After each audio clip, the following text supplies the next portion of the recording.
The Lagos sun beat down, but inside Mama Ngozi's buka, the air was cool with the promise of good food and even better company. Kunal, a young architect with dreams as tall as the skyscrapers he designed, watched Simi laugh. Her laughter, free and melodious, was a tune he'd fallen in love with in university, a tune that had been silenced when she'd moved to Abuja. Now, she was back, and his heart sang.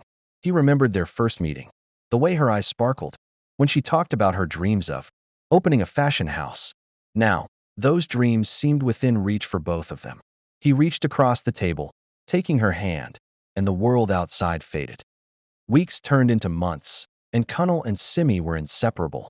Their love story was the talk of their friends.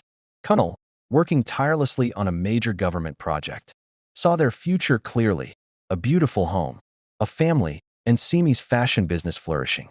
He shared his plans with her one evening, his voice filled with hope. This project, Simi, it's going to change everything. We can finally build the life we've always talked about. Simi smiled, but a flicker of something unreadable crossed her eyes. Later that week, she met with Chief Obafemi, a powerful and notoriously wealthy businessman who had a reputation for getting what he wanted. He'd shown interest in her fashion ideas, but his gaze lingered a little too long. His words laced with a different kind of promise, one of instant gratification. He whispered promises of a fully funded fashion empire, a life of luxury she wouldn't have to wait for. Kunal's project hit a snag. Critical documents, including vital financial proposals and structural blueprints, went missing from his secure office. Panic set in. He worked day and night, trying to retrace his steps, but the papers were nowhere to be found. The pressure was immense. Simi, meanwhile, grew distant. She was often out, dressed in new, expensive clothes, her phone constantly buzzing with messages she'd quickly hide. One evening, Kunal saw her in Chief Obafemi's sleek, black car, pulling away from a high-end restaurant.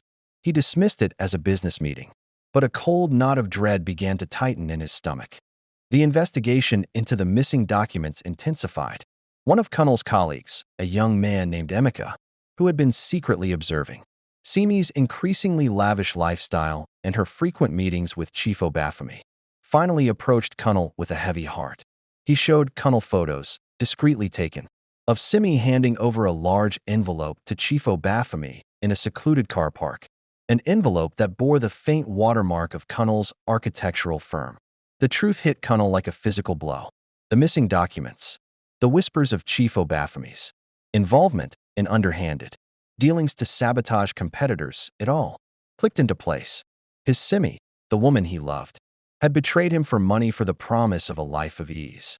The betrayal devastated Kunal. He lost the project. His reputation was tarnished, and his dreams lay shattered. Simi, with Chief Obafemi's backing, quickly launched her lavish fashion house. She had the money, the recognition, the high society life she'd craved. But it felt hollow. The cheers of the crowd at her fashion shows, the expensive champagne, it couldn't fill the void. She saw Kunal sometimes, a ghost of his former self, walking past her boutique, his eyes devoid of the light that once shone for her. Each sighting was a stab to her heart. The glittering world she had bought with betrayal was a cage, and the price she paid was her peace. Years passed. Chief Obafemi, true to his character, moved on to new ventures and new, younger faces. Simi's fashion empire, built on a shaky foundation, began to crumble without his ruthless backing. She was left with a shell of her dreams and the heavy weight of her choices. One rainy evening, she saw Kunal again, this time at a small, unassuming art gallery. He was laughing, genuinely laughing, with a beautiful woman. He looked content, at peace, the light back in his eyes. Simi watched them, tears blurring her vision. The life she had sacrificed for money, the love she had thrown away, was now flourishing in someone else's arms. The regret was a bitter, unbearable taste in her mouth, a constant reminder of the price of gold. She realized, with a crushing certainty, that she had lost everything that truly mattered.